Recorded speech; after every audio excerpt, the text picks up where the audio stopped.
हमारे साथ मौजूद है मोहम्मद अली, एनएलपी ट्रेनर हैं और माशाल्लाह से रिलेशनशिप और मैरिज काउंसलर है ये। तो इनसे बात करेंगे कि क्या वाकई ये अच्छी बात है शोहरों का फोन चेक करना चाहिए क्योंकि इससे भी बहुत सारे मसाइल जन्म लेते हैं। जी अस्सलाम वालेकुम। कैसी हैं आप? खैरियत से? जी जी अल्हम्दुलिल्लाह मैं ठीक हूँ, आप कैसे हैं? अल्लाह का करम, फर्स्ट क्लास। जी बताइएगा सबसे पहले तो ये कि ये घर का मसला है, हर घर का मसला है और जहाँ पर भी मियाँ बीवी हैं वहां पर उन्होंने फोन अगर चेक कर लिया तो फिर लड़ाई शुरू हो जाती है। तो ये सही बात है, बीवियों को शोहरों का फोन चेक करना चाहिए? बिस्मिल्लाहिर्रहमानिर्रहीम। किंजा, बीवी को शोहर का और शोहर को बीवी का फोन तो क्या उनके बारे में तजस्सुस करना भी एक्चुअली सूरह हुजरात की आयत नंबर 22 में हराम करार दिया गया है। ठीक है। फोन तो दूर की, आप आज की पैदावार है ना, किसी किस्म का भी तजस्सुस, बिकॉज़ ये फितना और फिसाद फैलाता है। ठीक है। तो अच्छा, अब ये तो हुआ जो हमें कुरान से पता चल रहा है। ठीक। उसके बाद मतलब मैंने कहा कि दोनों का, बिकॉज ऐसे आप सोचे ना, अगर बीवियों के साथ शौहर ऐसे करने लग जाए तो उनके साथ क्या, उनके दिल पे क्या बीतेगी? क्या वो बर्दाश्त करेंगी?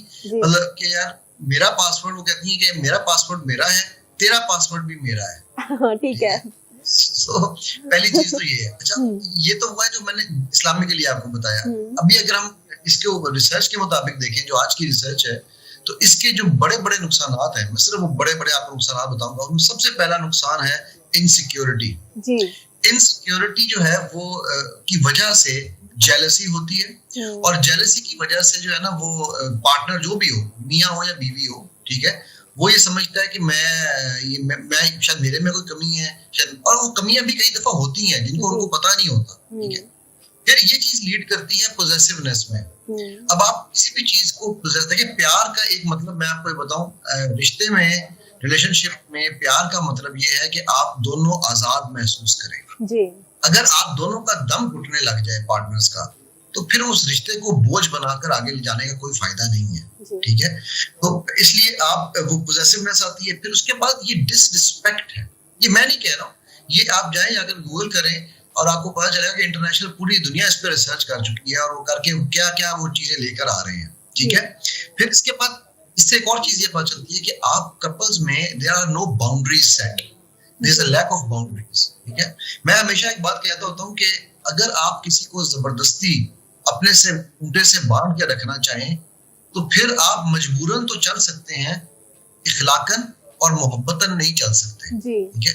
और वो रिश्ते जिनमें प्यार, मोहब्बत, इखलाक ना हो, रिस्पेक्ट ना हो, इज्जत, दुनिया कहती है हमें इज्जत नहीं देता, हमें माँ के सामने बेइज्जत करता है, हमें लोगों के सामने ओ भाई, अगर वो तुम्हें करता है तो तुम भी तो उसकी डिसरिस्पेक्ट कर रहे हो, कहीं ना कहीं तो वो भी बदला लेगा, एंड वाइस वर्सा।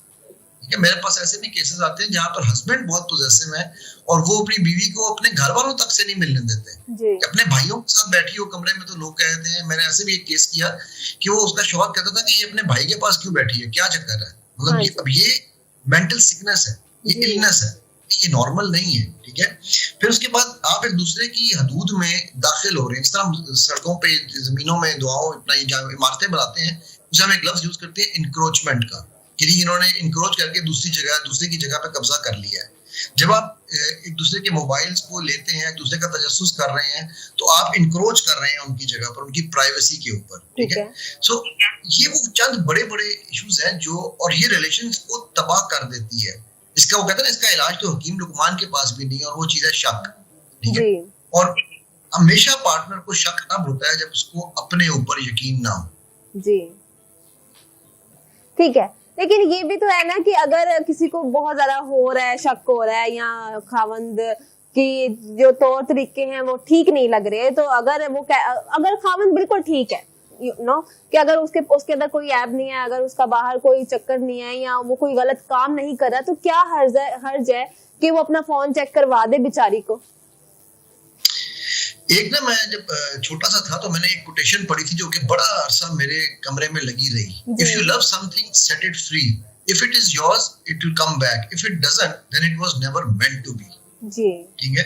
आप अगर किसी चीज से प्यार करते हैं तो उसको आजाद करें। अगर वो आपकी है तो आपके पास वापस आएगी, और अगर आपकी नहीं है तो वो आपके पास वापस नहीं आती, तो आपकी कभी थी ही नहीं। हमारे यहाँ पर मैं कहता हूँ गले पे अंगूठा रख के रिश्ते बनाए जाते हैं, ऐसा नहीं होता। हमारे यहाँ पर बेसिकली जो शुरू से ही बीवियों को ये बताया जाता है कि शुरू के कुछ साल सख्ती होंगी, फिर बच्चा हो जाएगा तो वो तुम्हारे कब्जे में आ जाएगा, तुम उसको पूरे उस पर नजर रखना। या क्यों नजर रखना? अगर बड़ी सिंपल सा मेरा एक सवाल है किंजा, इसका जवाब अगर मुझे आप या आपके व्यूअर्स दे दें तो मैं समझता हूँ मसला हल हो जाएगा। लेट्स से एक मर्द जो है वो बाहर जाता है और जाकर वो औरतों के साथ ताल्लुकात बनाता है, ठीक, किसने, लेकिन वो घर में अपनी जिम्मेदारियां भी पूरी कर रहा है, ठीक होगी बात, मैं इसको जस्टिफाई नहीं कर रहा हूँ, मैं सिर्फ एक सवाल पूछ रहा हूँ, ठीक है। अब उसने किसकी कब्र में जाना है, आपकी या अपनी? अपनी में जाना है, जाहिर सी बात है। तो फिर जवाब दे वो अल्लाह को होना चाहिए, आपको नहीं होना चाहिए। आप जब इस जबरदस्ती के जवाब लेंगे या लेंगी तो फिर मामला फिर वो खुल के करेगा, ठीक है, फिर अच्छा तुम्हें पता तो चल ही गया है, अब वो सेकंड लेवल पे जाएगा। अच्छा, मैं यहाँ पर आपको कहूँ, अगर एक बात मैं यहाँ पर करना चाहती हूँ, जैसे कहा जाता है, ये कहावत है, इश्क में शिर्क और मोहब्बत में बेवफाई की माफी नहीं होती। तो जब हमें पता ही नहीं होगा कि कोई हमारे साथ बेवफाई कर रहा है तो हमें थोड़ा सा, वैसे भी लड़कियों की ना सिक्स्थ सेंस जो होती है ना वो बहुत तेज होती है, उनको वो 1 मिनट में पकड़ लेती है अपने शोहर को, या कोई भी उनके सामने कोई हम रोड पर अगर चल रही हो तो हमें पता चल जाता है कि कौन हमें अच्छी नजर से देख रहा है, कौन हमें बुरी नजर से देख रहा है। उसी तरीके से एक शोहर जो है, जो वो उसके साथ रह रहा है सारा दिन, हर टाइम उसके साथ है, तो वो उसको भी पकड़ लेती है कि उसके माइंड में उस टाइम क्या चल रहा होता है। तो सिक्स सेंस तो माशाल्लाह से बहुत तेज होती है औरतों की, लेकिन कहीं ना कहीं वो बेवकूफ भी होती हैं, बातों में आ जाती हैं। तो ये इसको आप किस तरीके से देखेंगे, जो मैंने कहा कि इश्क में शिर्क और मोहब्बत में बेवफाई की माफी नहीं होती। और अगर लड़की को पता चल जाए कि शोहर उसके साथ बेवफाई कर रहा है या किसी और के साथ है, जैसे आपने कहा उसने अपनी कब्र में जाना है, तो क्या हम चुप करके सहती रहें, आराम से, कोई झगड़ा ना करें, कोई लड़ाई ना करें, किसी टॉपिक पे बात ही ना करें, उसको लगा रहने दो, उसको फ्री कर दें कि भाई तुम जो कर रहे हो करते रहो, मैं सुकून में? ऐसे कैसे सुकून में आ सकता है जब आपका पार्टनर जो आपकी चीज है वो किसी और के यूज में आई है, वो आपका टाइम किसी और को दे रहा है, तो आप पर क्या गुजरेगी?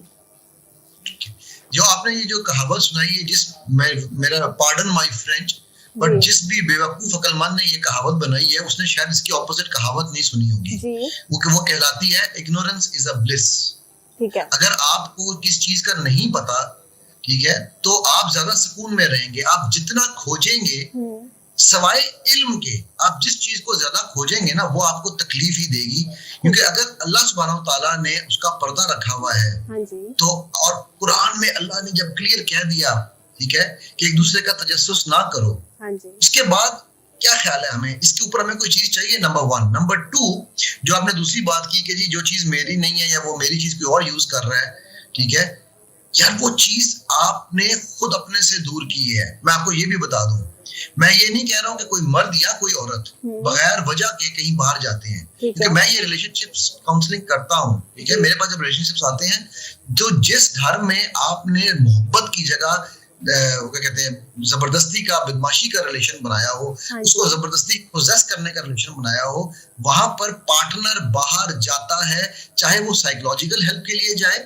चाहे वो फिजिकल हेल्प के लिए जाए, ठीक है, वो जाएगा ही जाएगा, बिकॉज ये ह्यूमन नेचर है। वो कैद होके नहीं रह सकता। आप क्यों आजादी की जंग लड़ते रहे थे अंग्रेजों के खिलाफ? आपने क्यों दूसरी जंगें लड़ते? आप क्यों कहते हैं कि जी हमें आजादी चाहिए? क्योंकि आप as humans we are born to live free. हम आजाद रहना चाहते हैं। आप आजाद कर दें। अगर आपके सामने कोई केस आ भी गया, ठीक है, लेट्स से आपको पता भी चल गया, ठीक है, तो मैं क्या कर लेंगे आप? सवाई लड़ाई झगड़े की, और क्या कर लेंगे आप? अपनी जिंदगी तबाह करेंगी, अपने बच्चों की जिंदगी तबाह करेंगी, अपने घर का माहौल तबाह करेंगी, कोर्ट कचहरी जग हंसाई कराएंगी। दुनिया का तो काम है हंसना, ये कुछ तो लोग कहेंगे ना, लोगों का तो काम है कहना, तो आप उनको वो मौका दे रहे हैं कि फिर वो आप पे हंसे, and then you will come out with a label. मैं अभी ये केस एग्जांपल देके आपको समझाता हूँ। एक केस मेरे पास आया, वो खातून जो थी वो 36 साल की उम्र में उनकी शादी हुई तकरीबन 34 साल लड़के के साथ, ठीक है, 2 साल उनसे छोटा था, ठीक है। और अब वो चूंकि आप सोच, यहाँ पर देखिएगा फर्क क्या है। वो लड़का अच्छा खूबसूरत स्मार्ट था, खातून भी माशाल्लाह प्यारी थी, लेकिन उस खातून ने दिन में ये था कि मैं इससे 2 साल बड़ी हूँ, मैं लेट उम्र में शादी कर रही हूँ, हो सकता है ये कहीं बाहर चला जाए। इस शक की वजह, इस इंफीरियरिटी कॉम्प्लेक्स की वजह से उस खातून ने उस बंदे की जिंदगी इतनी सत्यानाश की कि उस बंदे ने इवेंचुअली 3रे महीने में उसको कहा बीबी तुम अपने घर चली जाओ। तो वो मुझे कहने लगी, सर देखा ना, मेरी जिंदगी में तो कोई चीज अच्छी हो ही नहीं सकती, मैं डाइवोर्स का ठप्पा लगवा के आ गई हूँ, अब मैं जीने के काबिल नहीं रही। ठीक है। तो मैंने उससे पूछा, मैंने कहा तुमने क्या किया? कहती मैं उसको पहले दिन से नजर रखती थी, उसकी कजन्स आती थी घर में तो मैं उसको उनके साथ भी अकेला नहीं छोड़ती थी, मैं हमेशा साथ साथ रहती थी। मैंने कहा उसके तुमने हर तरह से तुमने उसका नाटका बंद किया, तो 3 महीने में उसको रियलाइज हो गया कि ये मेरे लिए बोझ बन जाएगी, राइट। क्या फायदा हुआ, क्या पाया उसने ये जान के कि वो बेचारा क्या करता था या क्या नहीं करता था, और इवेंचुअली उसने ये एग्री किया कि उसका कोई बाहर का रिलेशन नहीं था, ये मेरे अपने अंदर का वहम था या अपनी इनसिक्योरिटी थी। अब आप मुझे बताओ किंजा कि इससे इस इल्म लेने से, इस नॉलेज लेने से क्या पाया आपने? बिल्कुल ऐसे ही है।